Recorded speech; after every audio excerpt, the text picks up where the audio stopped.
I'm really happy to announce to you Jeremy Zimmerman of La Quadrature du Net, and he's going to talk about what he does best, defending our freedoms online.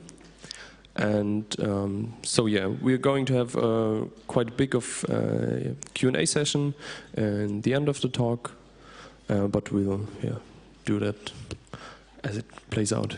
So please welcome Jeremy Zimmerman, and let's go.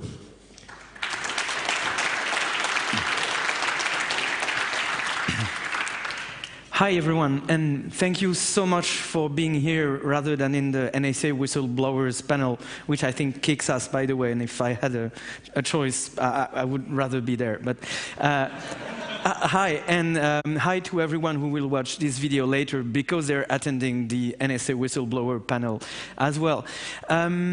I think it is important that we gather together for many reasons. It is important because it's fun, it is important because we drink chunk and listen to fantastic German electronic music.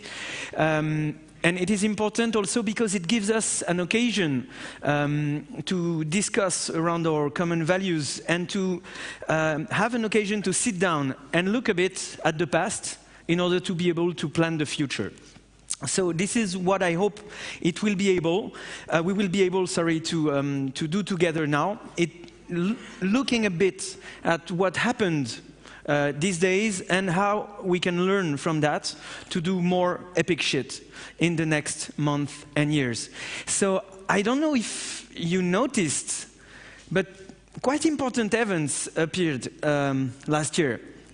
Basically, we won. We won against SOPA and PIPA in the US, and we won against ACTA. This is something unthinkable. This is something unbelievable. Months before that, even weeks before that, every political analyst that would be out there would tell you it is impossible to win against SOPA and PIPA, to win against Hollywood in the US. And it is impossible to win against ACTA, to win against the 39 governments teamed together to do whatever the industry asked them to do. Well, it was impossible, and we did it. So this is a very important news. This is a great news we really have to think about, to dissect, to look at in a very precise way. Because this is not obviously the ultimate recipe. This is not by itself the action plan, but I think that what we have here with this victory is proof of concept and running code that we definitely can change things to defend our freedom online and therefore to change the world. So this is an extremely important victory. And I want just to do a quick survey here. Maybe by raising hands, you could tell me who among you participated in any way to raise attention against SOPA, PIPA, and ACTA, whether by blogging, by tweeting, by retweeting, by contacting your member of the parliament, by speaking about it with your relatives, just to speak about ACTA, SOPA, and PIPA.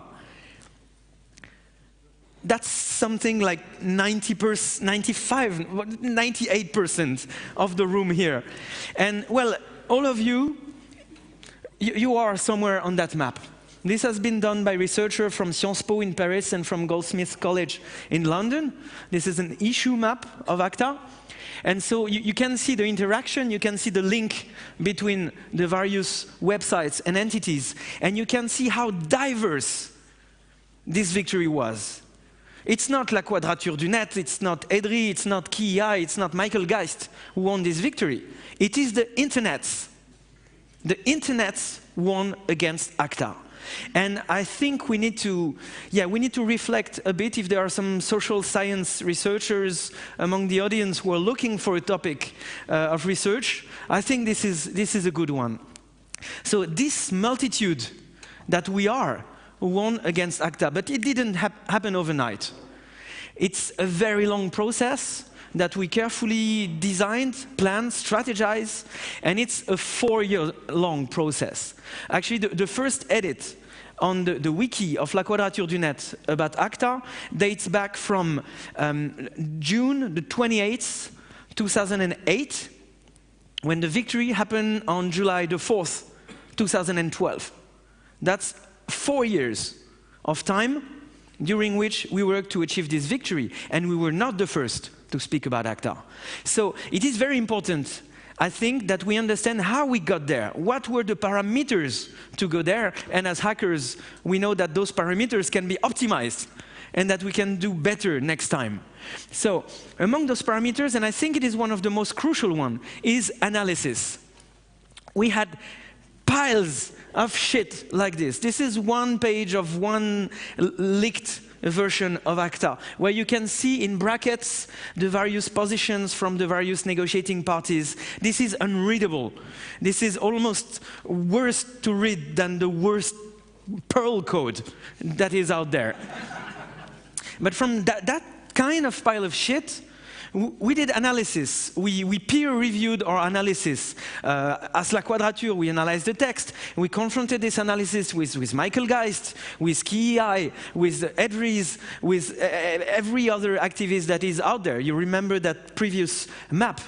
So we put our analysis out there on the wikis, and we ask everyone to come and contribute, to come and prove us wrong. We have sometimes some debates, some flame wars. Are we using that word instead of that one? Well, you know how it happens. You know, you're all subscribed on many mailing lists, I guess. So we start it doesn't have to go to the flame wars. I mean, shit happens, but it doesn't have to. So by having this analytical process, it takes a long time. You have to compare the various versions over time. It is also extremely interesting because when you come with some bad elements in one text and that you publish something about it, you see the next version of the text that's slightly changed, like the negotiators adapted the wording to try to dodge our analysis and try to counter our arguments, but of course it didn't work. But this is an essential part, indeed, for the communication to the public, but more importantly, analysis is the base of everything else. Analysis is what makes us, as communities, credible when we defend our ideas. And analysis is where we take the content that we will decline a long time to turn it into political messaging. And from this analysis of complex issues using legal bits, using legal wording, we ultimately got to this. To people taking the streets, to people claiming, people shouting that they didn't want this ACTA thing to go through. By the way, if you know her, tell her that I love her pointy hat. But this didn't happen overnight. With the analysis, we could decline the message, for instance, in blog posts, in press releases, in analytical notes that we circulated among the members of the European Parliament, turning that into resolutions, written declarations, etc. We took a few months to produce and release this movie that you may have seen, as it has been seen by an overall of 3 million people. Over the internet. The week we released it, it got number 52 most viewed video on YouTube for something as complex as a multilateral trade agreement about counterfeiting and blah, blah, blah.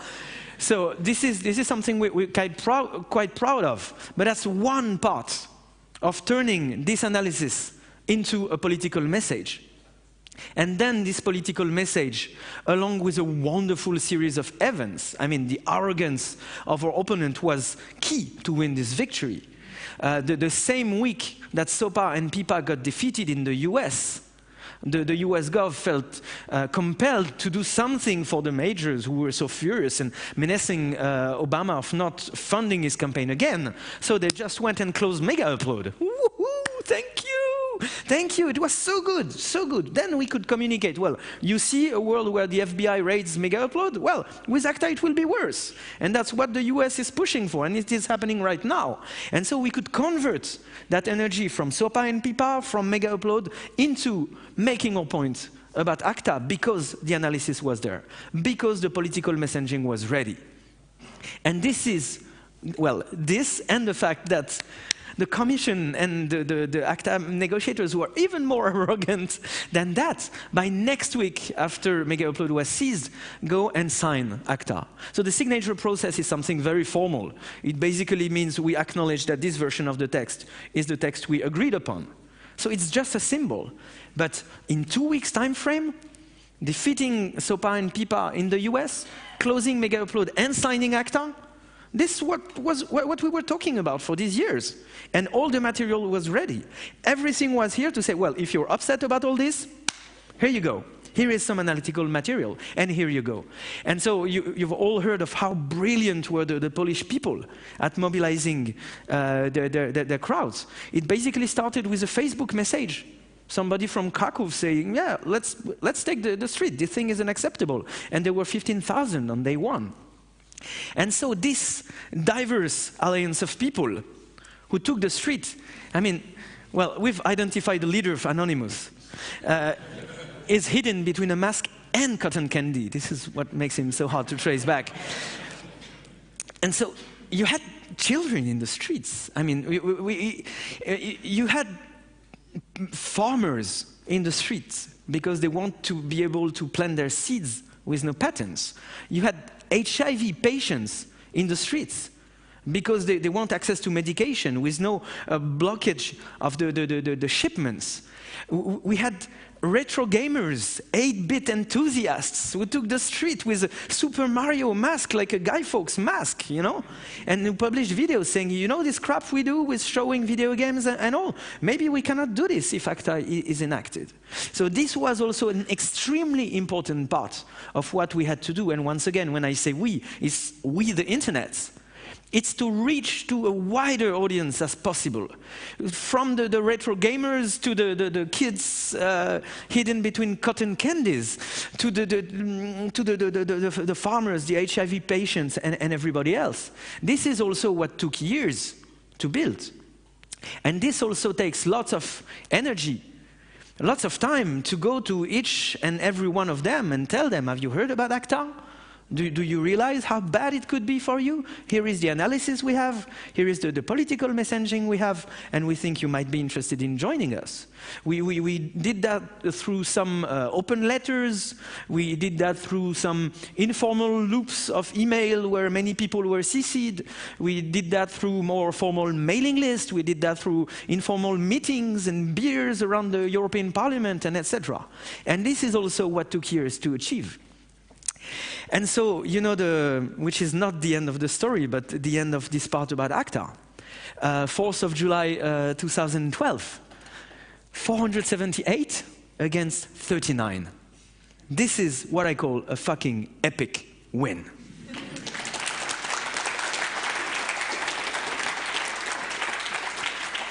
So, have you noticed? There is one socialist here. Vital Moreira, Portuguese, who is the head of the INTA committee. He was actually trying all he could to help Commissioner de Gucht with his strategy to postpone final vote at all cost.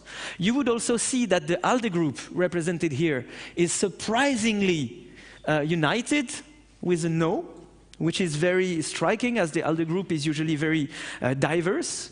You will notice that the EPP group, the Conservatives, are either voting against or abstaining or being French.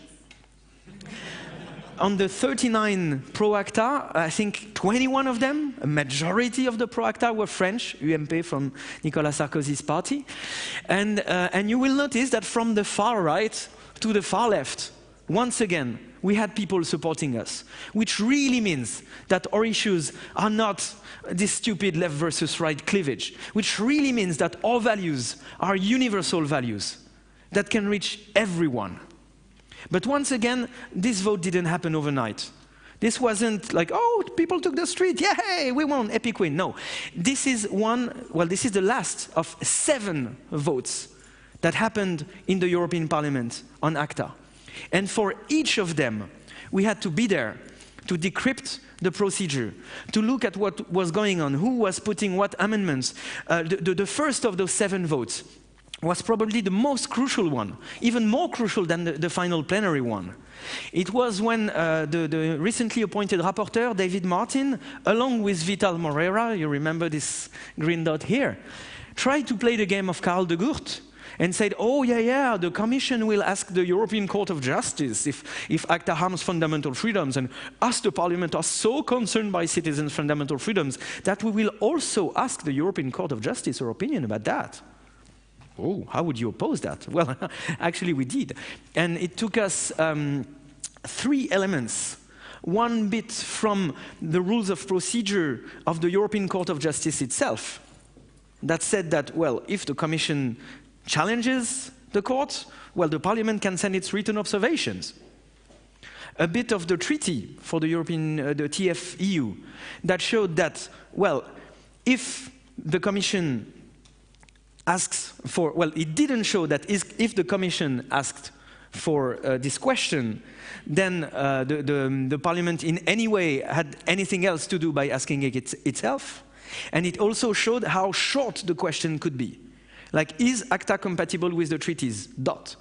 Which means that if the Parliament really wants to know and can make its observations to the court, it can send 200 pages. The format is free, you can send whatever you want. And the third one was a bit from the rules of procedure of the European Parliament itself that showed that if the Parliament asked the question to the court, then it would postpone the final vote. And this was the trick that they were trying to play against us. And it was the only reason for the Parliament to ask this question to the court, was to postpone the final vote by maybe 1 year or 2 years, in which time everything will be diffused, nobody would care about ACTA anymore, there would have been an ACTA 2, 3, 4, 5, or whatever. And so this was a trick that they was playing against us, and we demonstrated crystal clear. And we said to each and every one of the members of this INTA committee, well, if you vote like what the rapporteur asks you, it means you do not want to take care of our fundamental freedoms, that you want to postpone it, that you want to kick your responsibility out, and maybe out of your legislature, maybe after the elections, you know? And this is a vote that we won, 21 against 5. And this was probably the most crucial of all the ACTA votes. Then were the 5 others in the committees, and this is because one after the other, we helped shed light on this process and its stakes. And this is because you, everybody here, participated in getting this message through, that we got this epic result in the end. It didn't come out of the blue. And actually, well, maybe it saddens a few people here and there. Okay, that's Commissioner de Gucht, who was responsible for ACTA in the European Commission. Yeah? So, yeah, for opponents, it was a bit like, you know, one of those moments in life when you were just completely sure about something, and the next second you're, uh-oh, no, maybe it's not, yeah, oh shit, that's the oh shit feeling of Commissioner de Gucht and the few ACTA supporters that were remaining in the European Parliament.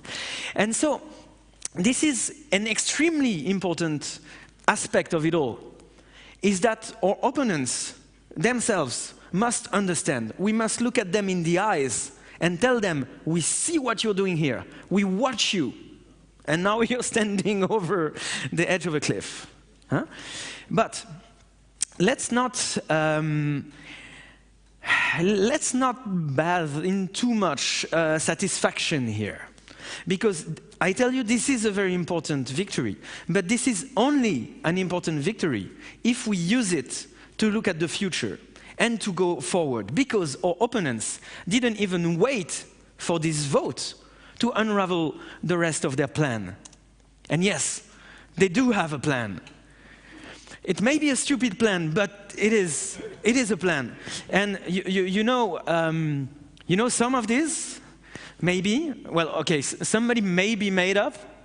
I let you. But this is really a global strategy that we are facing right now. You've heard of TPP, the Trans-Pacific Partnership. It was recently announced that the EU and the US would together engage into negotiating some kind of trade agreement, la la la. This is the, nicknamed so far the TAP, the Transatlantic Partnership.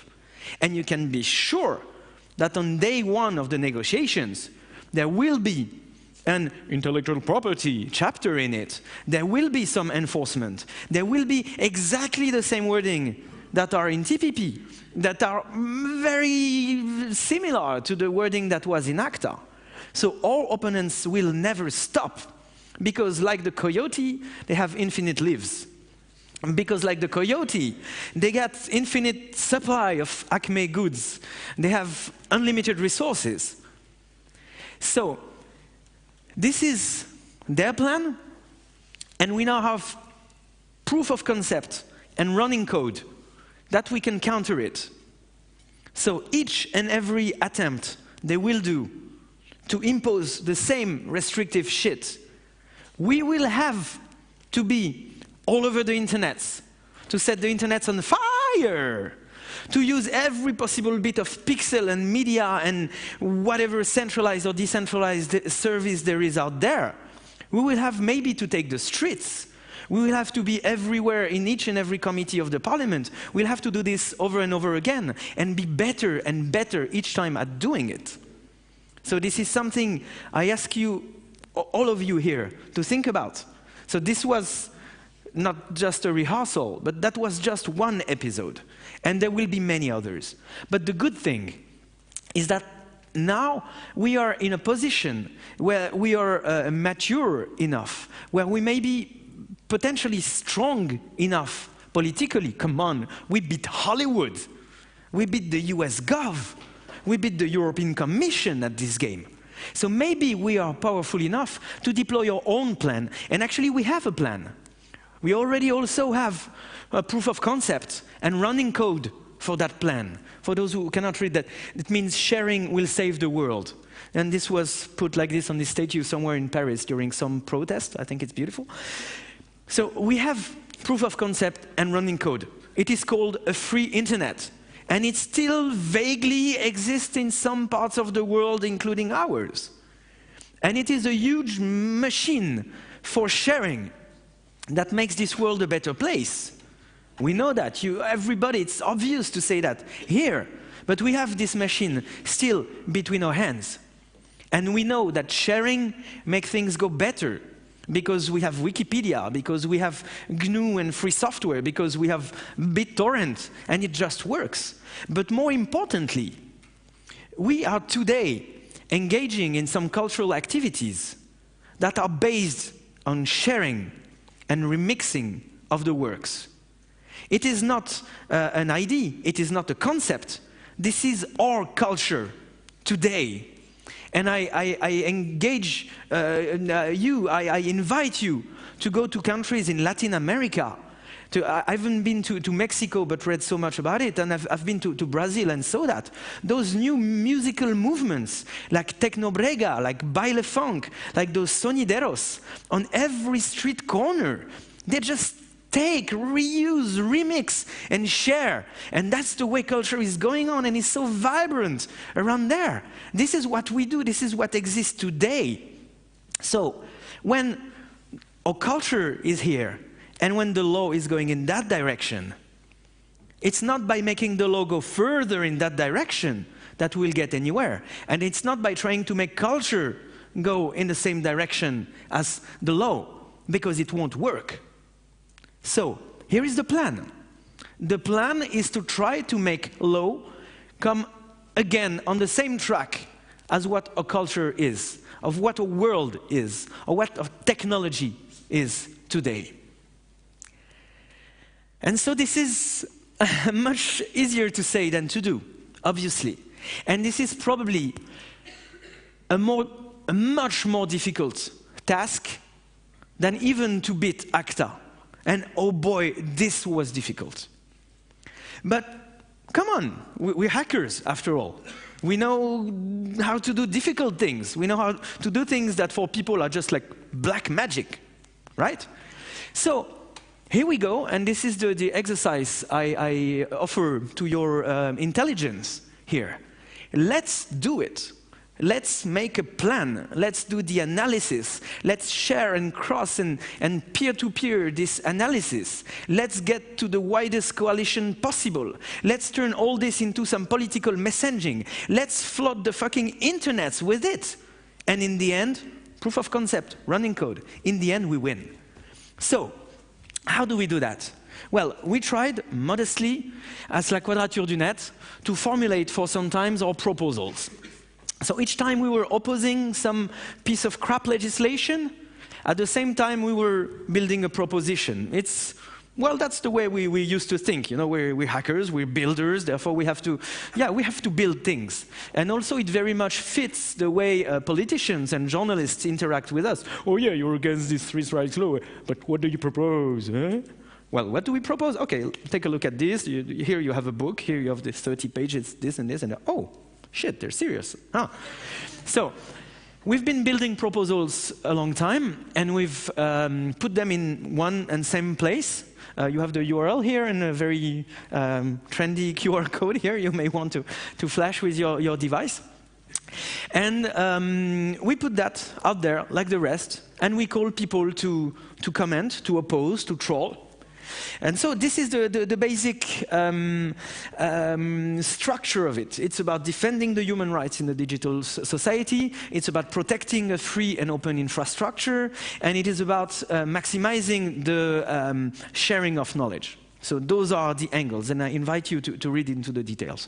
More recently, we came up with those 14 elements of proposals for reforming copyright and associated cultural policies. Here again, a very long URL, I'm sorry. And a QR code here.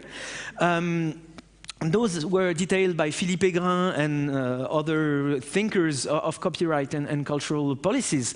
And again, are open for comment. Well, you will see that it starts with giving legal recognition to the non-market sharing of digital works between individuals through the exhaustion of rights doctrine. So this is indeed complex wording close to legalese. And this is the kind of things that would very much be turned into strong political message. It's about non-market sharing between individuals. If it's you and me, and if it's a peer-to-peer connection, and if there's no money involved, then there is no reason it should be enforced in the first place. Problem solved.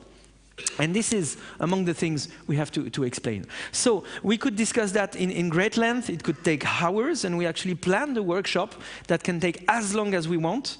I think it's on day 2 or 3 or whatever. Look at the wiki. Come by our space in the Hack Center, and we will discuss about those proposals for reforming copyright. More importantly, because this is all about the theory. You remember I told you about the long and boring analytical parts that came before any form of victory. Well, it would be totally legitimate for some of you not to want to take part in this piece of analysis. I would really understand that. It's not that I like the legalese myself. It's really, well, some has to do it. But also we reproduce, and I think this is even more important, we produce an action plan. We produced an action plan with some people from Poland who were part of organizing this wonderful movement, people from the Modern Poland Foundation. We discussed this plan, and we wrote this plan with people from Comunia, defending the public domain, from the people of the Free Culture Forum in Barcelona, that is already several organizations around, and some researchers, and I forget some. It is a 12-point plan. It is as short as possible. I think it fits in 3 A4 pages.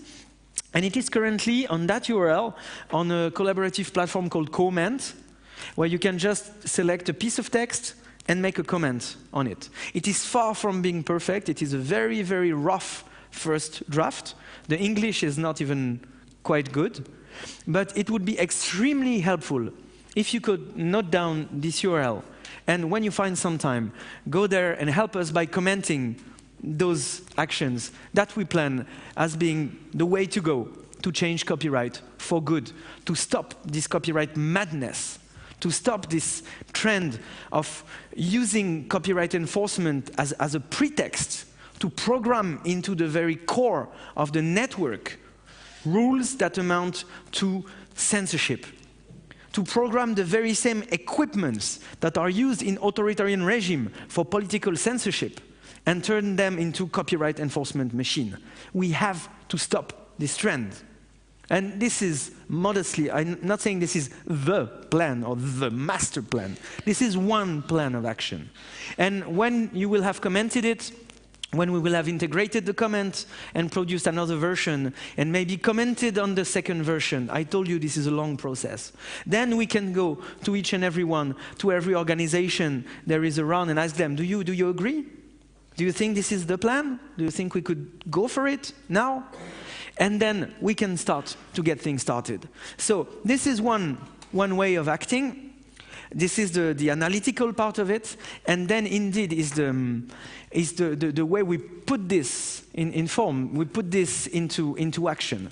And this is also where we have to invent. And where we have every day to invent new forms of actions and new ways of actions. I mean, making videos on the centralized platforms is one way. Putting people in the streets is another way. Making a flyer and having it translated is another way. But the most important means of action are probably the ones we didn't invent yet. So this is also a very important part of the reflection. And if you yourself are not very much into the analytical part of it, maybe you're a bit into this part of action, creative strategy for making things go forward. As an example, this is one thing we did recently. This is the data love USB key. Do I have one with me? Oh, yeah, I should have one with me. We successfully crowdfunded this to produce more than 1,000 of them. We raised something like 10,000 euros. Yeah, here it is. Well, it's cheap Chinese crap, but it has a data love symbol on it.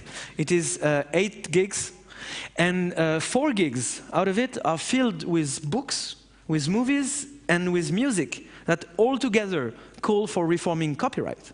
You have great albums from Girl Talk, which on the very first 10 seconds you hear them, you understand, oh my God, this is bits of the Rolling Stones and Madonna and this and that, and my hips are moving in all directions. Oh, is this the way culture is being made today? Then go for the books of Cory Doctorow and Philippe Aigrin and Lessig and Benkler and all. And then you can watch Rip a Remix Manifesto or such things that are also included on the key. And the point was to distribute 753 of them to each and every member of the European Parliament, which we did successfully through this collective effort of crowdfunding and with the help of volunteers who spent days in hell of the European Parliament, who knocked each and every door. Can you imagine how difficult and painful this can be? And actually, we were extremely surprised of how well received we were in the offices of the members. Of course, we started with the nice hippie tree hugger green people, because we knew already that they would be quite open to what we have to say to them. Then we gradually went to the socialists, who unanimously, but Vital Moreira voted against ACTA, you know, and so the discourse went sharper and sharper, like, oh, you remember ACTA? Well, this is the after ACTA, blah, blah, blah.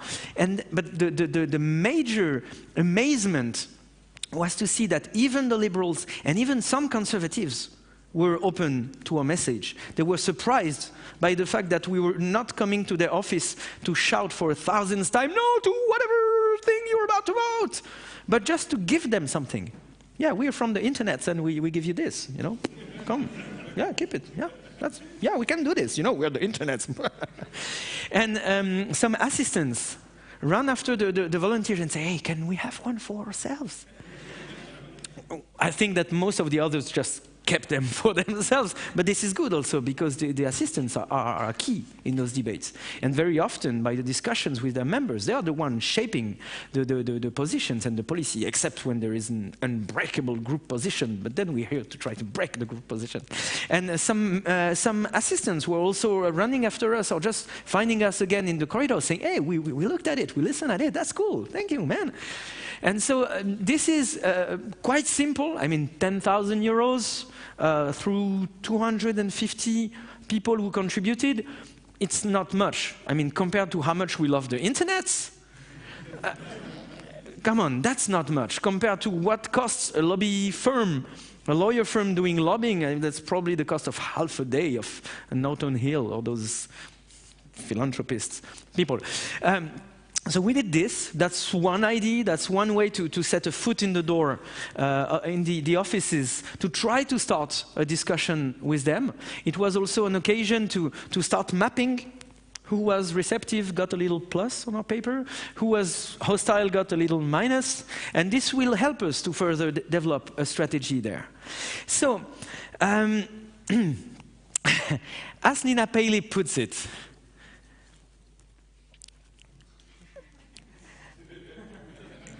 we could wait forever. I mean, we could attempt forever to change copyright law. But anyway, it is worth attempting. But I really like Nina Paley. That's mostly why I put this one here. But no, what it means is that what I'm presenting here is not the master plan. I may be wrong. Please question what I'm saying to you. And whatever we do, whatever epic shit, whatever fantastic victory we get on this issue shouldn't stop us from continuing with each and every possible mean of action we have, which is making art, which is continuing to do the most incredible mashups like Girl Talk has been doing for years, which is mixing those pop standards with crazy tropical beats like the people in Brazil do with Tecnobrega, which means doing code, which means inventing new protocols that would root around the censorship and all this. And this is once again this multitude that we are through this open and decentralized and free internet. This is our strength. And this is what should at all costs be nourished, be maintained, be stimulated to achieve our results. So political action in the parliament is one thing, but it's all the things together that are the key to doing epic shit and making this world a better place. So this was the proof of concept and the running code for one case, which is defeating ACTA, then reforming copyright. And we'll talk about this again in 6 months, in 1 year, in 3 years, in 5 years. Honestly, I don't expect anything to change, at least before the end of this legislature, which is 2014. Middle of 2014 are the new European Parliament elections and the appointment of the new Commission. So this is a very long-term strategy.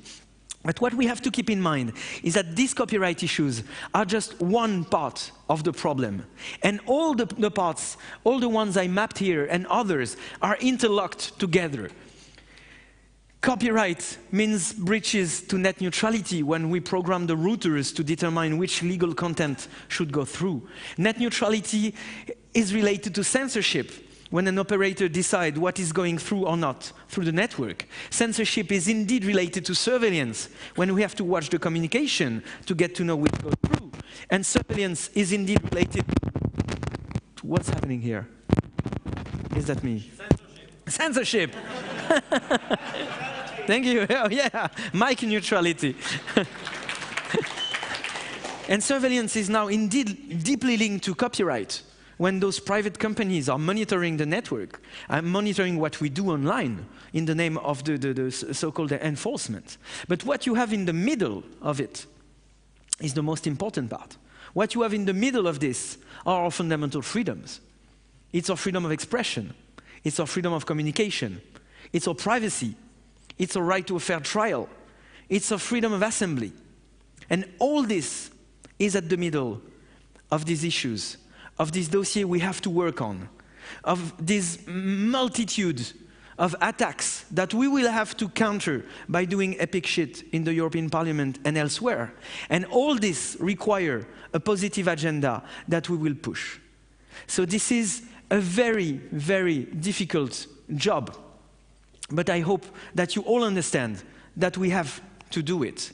And show to the world, whenever somebody tells you, nah, there's nothing we can do about it anyway, that's not my department. You can tell them, look at what we did with ACTA And now let's start working. Thank you very much.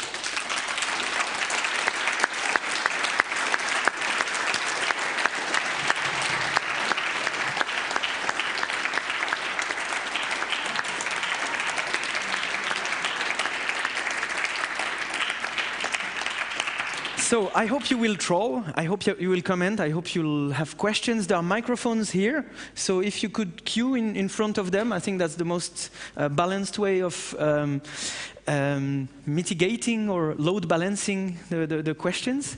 We'll do one of each microphone. Are you standing?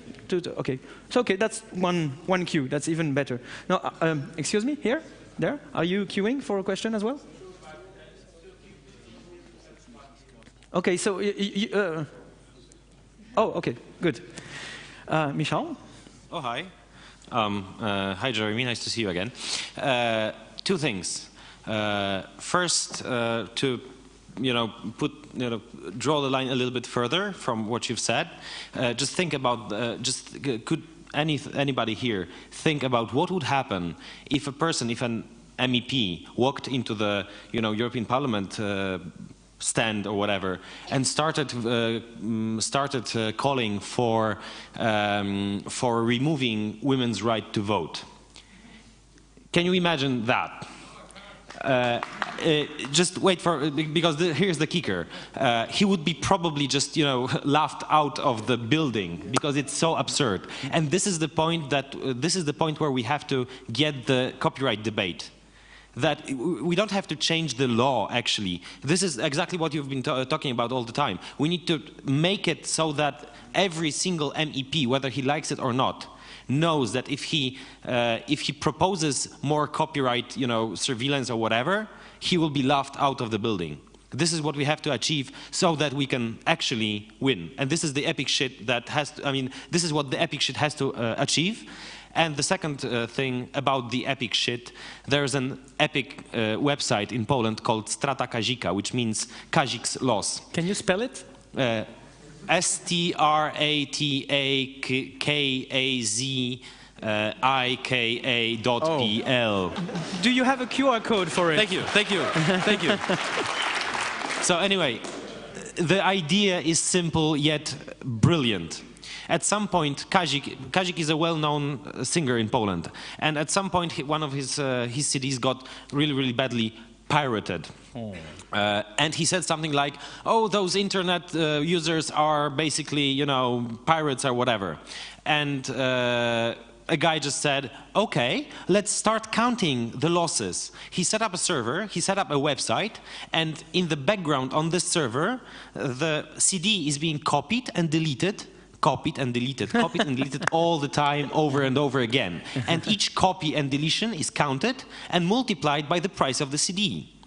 And this amount is being shown on the website. Brilliant. So Kazik apparently lost like 186 million zlotys already because a CD is being copied and deleted on the server. Because obviously each copy is a lost sale, right? Oh. Fuck. It doesn't work like that. And the best thing that this guy, he's called Radek, and he's from Modern Poland Foundation also.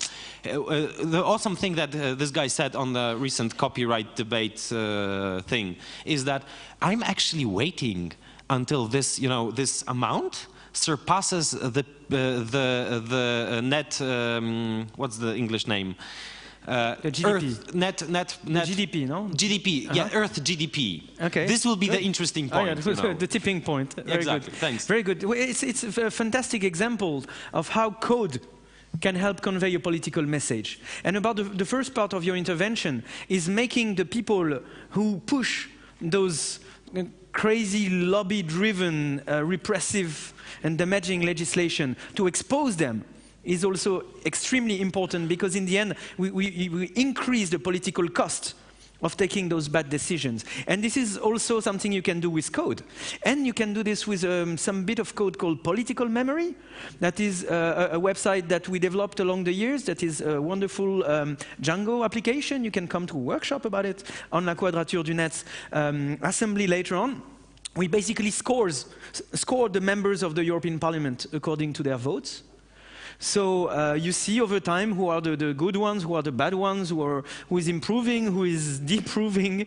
And you can, for instance, go there and watch the 39 who voted in favor of ACTA and send them an email like, oh, I saw on this website that you voted in favor of ACTA. I don't like you. And this is about making code that leaves traces on the internet, that makes a point, and that shows to these people that if they continue to do what they're doing, well, there will be election at some times. Thank you for your comment. Yes, please.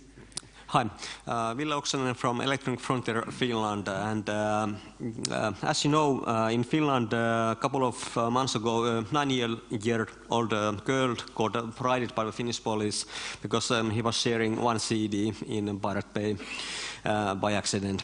And anyway, that launched in Finland quite interesting response, and now we are going to see in 20 days citizen initiative, which is something totally new in Finland. We recently changed our constitution, but normal citizens can propose a real law to parliament if 50,000 people signs that with a secure signature. And we are actually trying to push pretty much similar package what you have listed here. It's not exactly as far-reaching what you are proposing, because the EU directive makes it impossible to basically to have that kind of legislation. And here comes actually my question. Even if we wanted to change the directives in EU and have a political power to do it, it wouldn't be possible, because there's another layer of regulation which comes from World Intellectual Property Rights Organization, which is spinning for European Union. So how do you see that we can get this discussion to the global level, so that we can change also the Berne Convention and Rome Convention, which require that everybody, including the United States, agrees on those changes? Well, about the Berne Convention, one thing comes to my mind is burn, baby, burn. But no, it's not. It's not a serious answer. I think that we should start with. No, I wouldn't even call that a modest objective, because already changing EU legislation on copyright is a fucking ginormous objective. But this is a first step, and this is something that is, well, let's say, it's our department. You know, we're EU citizens, therefore we are represented by those people in the European Parliament. They can force the Commission to make a proposal and then amend the proposal, and this is how we get things through. For the Berne Convention, well, it would have to be a next step, maybe. But I think that what our opponents use the most against us, and against our argument that sharing between individuals not for profit should be made legal, or should be stopped from being enforced, is that, oh yeah, but those TRIPS agreements, there's the 3-steps test. It's part of the TRIPS agreement, so it's part of the WTO, and it says basically that one exception to copyright should not go against the normal exploitation of the works, therefore sharing cannot be legal. Well, it's a matter of interpretation. I think that sharing of works is part of the normal interpretation of a work, because when it is good, it is shared. And this is exactly what said Hervé Le Chapelier, who was in France the first rapporteur on the first authored law in 1791. And he said it is a very peculiar kind of property, because when the works are good, the public make them his property, its property. So I think we have to go step by step. And the most important is we have to build a political message that will make it inevitable. And then the rest will be mere technicality, I hope. And a little bit further on that one, I guess most of the people here haven't heard, for example, so-called VIP treaty or visually impaired people's treaty, which has been discussed in WIPO. And for example, European Union basically opposed it, which means that the European Union doesn't want to give books for blind people in developing countries. So this and usually it's happening even today, even even European Parliament has signed a couple of resolutions to support this treaty, but nothing happens inside WIPO. Well, my friend, I agree. So here's something that... I agree that this is a very important tactical step. To say in WIPO, that has been so Taliban about copyright for the last years, that we should reopen one exception, is a very important thing to make. But what you see is that 1 week ago, was announced that there will be open a diplomatic convention about it, to discuss it. So this is a major victory. I'm not saying that the treaty is here, but compared to where we stood three years ago, it's major progress. And it shows that there are activists on our side, people from Knowledge Ecology International and TACD, and many others, who are right now going to WIPO, going in Switzerland where the meetings are happening, to watch this, to negotiate with the people. They're bringing blind people who tell them, hey, we want the right to read, and they're getting results. So I think it's an encouraging sign. And just a reason why I pointed out this was there's no European voice there at the moment. That's a problem. Okay. Yeah. France and the UK were among the worst opponents to this treaty, and so we have to work also national level. First, I want to thank you for your big success of your work. I have been in Austria, and we were at the ACTA demos, and I'm very happy as well that we did it. Where are you from? I'm from Austria. So we had people from Poland, Finland, Austria. We have Belgian people. I come from France. I mean, we are the internets, and they're beautiful. It was fucking cold in January, but it worked. Yes. Yeah. And I think one of the big topics in the future will be to bring the artists on our side. The artist has to recognize that the big media companies are stealing the money from them. They are keeping the money from the consumers and don't giving it to them. And they have to recognize that they don't need the media companies for making their marketing anymore, because the internet is here. They can do it at their own. They can reach their own consumers more directly, more precisely without these media companies. And they should degrade these companies to producing factories for their cities. I agree. I agree with this objective, but I'm afraid it's much more complicated than it sounds. We've been attempting that since the last 10 years. And I go as far as the previous revision of copyright law in France, the DIDVSI. And I mean, we as communities have been attempting that for a long time. You have, for once, the pressure of those intermediaries, who are the kingmakers still in some parts of the areas of culture. But you also have to face the collecting societies, who speak in the names of the artists, and who are extremely powerful, and they are paying artists some substantive amount, not all of them, but the ones who are visible.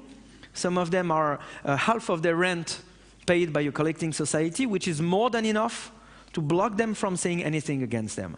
So I agree, this is a strategic objective. But we have to get them on our side, yes. I think this is maybe the turning point of the debate, that the day the artists will be here, it means we will have won, but maybe there are steps in the between, which mean building this political momentum, and also maybe aiming for easier populations to get on board.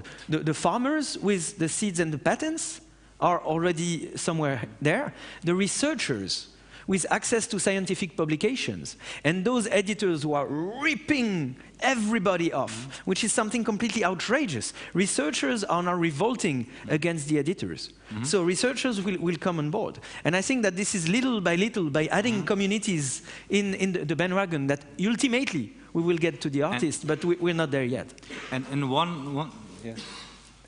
And one idea, let's be more demanding. Let's say everything which is older than 30 years is public domain. There's no patent on scientific, 10 years, 20, okay.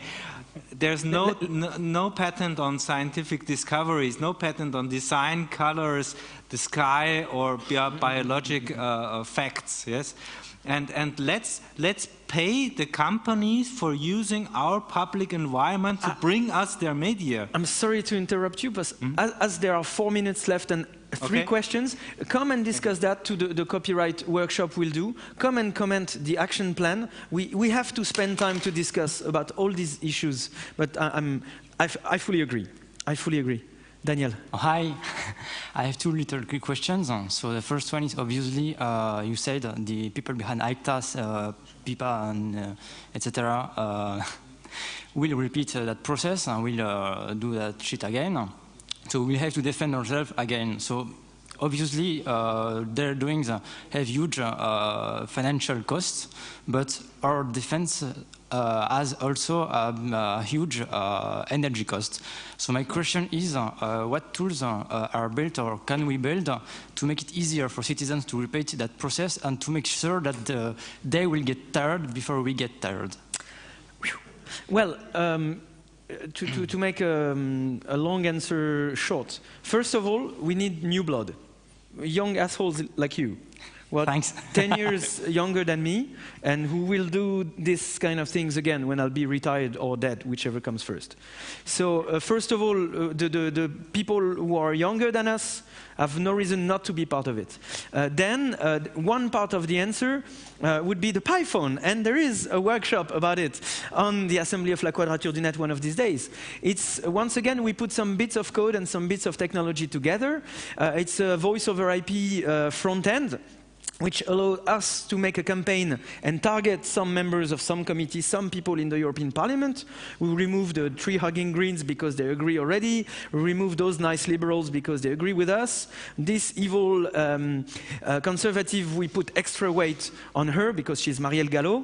And then users come and they have one MEP that is randomly proposed to them, and they click call now, and they have the voice over IP software triggering the call, or they enter their phone number and are being called by us, and hear voice, you will be connected with a member of the European Parliament, press star. And so we do the 2 calls, we connect them together, so nobody, well, the users don't have to pay. So somebody who is far away, who would call Brussels with his or her mobile, which would be costly, can now think, oh, maybe I can do it if it's free. So we have the technology, and we can invent the code to make those things easier. Let's get started. I also heard about political memory 2.0, and it looks fucking awesome. So oh yes, it is. If people want to get involved. Second, very short question. How far are we from laws that we don't have to fight, but we can support? So how long until positive laws? I cannot tell. One thing I know for sure is that our chances of success are directly proportionate to the energy we invest. So the answer to your question... And the efficiency of our tools. So. Yeah, so the answer to your question is, it depends on how hard we will work on it from now on. Why not call for the complete abolition of copyright rather than its mere reform? Perhaps with public funding distributed by popular vote, or use statistics to fund the creators of the works involved? That's a good question. Actually, I had discussed that in great length with Nina Paley, quoted earlier, who is very radical about it. That's another strategy. Nothing forbids it from being attempted at the same time as ours.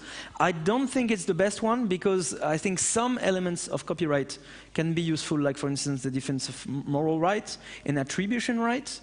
But this can be discussed. Please come to the workshop and let's exchange views on that. And by defending this in the European Parliament, you would be the bad cop, and we would be the good cop. I mean, this would be very comfortable for us, as we usually are the bad cop, you know? One final question, I understand. Jeremy, I have a follow-on question to the question of our Finnish friends. It's kind of frustrating indeed that many of these laws are entrenched in WIPO and Berne Convention and so on, and World Trade Agreement. But now there are scratches on the surface, because the BRICS countries like Brazil and China, they are exercising their power. do you have any connection with people from these countries? Oh yeah, oh yeah. We are, you know, we are the internet, so indeed we are connected. Chinese is the most difficult. We don't have contact there, and I mean, if it's not a democratic country, it's very difficult to get anything done, I think. But we have great contact with the formidable people of the Center for Internet and Society in Bangalore, in India. There are the people from the Fundación Getúlio Vargas in Brazil, who are doing an incredible job, and who in the next month will have a proposal for reform of copyright go through their parliament, and that precisely call for many of our objectives already. So Brazil is in advance on the very same agenda as ours. And indeed there is this, what social science researchers call the boomerang effect. That's something happening in one country is then picked up in another country, and the picking up of it in another country comes back at the original country. Oh, look what they're saying about what we do. And so this is something we can do through a free, open, decentralized and universal internet. Because let's face it, our opponents are globalized. Their influence go beyond the influence of countries. So maybe through a free, open and universal internet, we can be face to face with that. And in the end we win. You know, Thank you. Oh, we have time. Yeah, the angel is on the phone, so we have time for one more question. I also like to say thanks for your activism concerning ACTA, for the early activism. I really enjoyed the pictures of your first protest at the, I think it was the Zurich Lake with the pedalos. I really enjoyed it. But my question is not quite our department. I wanted to ask about Adobe. You have a large section on your website about Adobe in France, and I always wondered, why don't we hear anything about the French people protesting it? What is the... Because it's dead in the water. We said it on day one. It was enacted after the Constitutional Court said that internet access was freedom of speech, period. So it is dead in the water. There was no cutoff from the internet. There won't be any. It will be turned into something else because the government of François Hollande is mostly doing the same as what Nicolas Sarkozy did. Let's talk about it later. It's unimportant. It's a thing from the past. Now let's look on the future. Okay. Okay, thank you very much, Jeremy. I think you'll stick around and maybe answer some questions left. Sure. Come to our assembly, get me, buy me a drink, and we'll continue the conversation.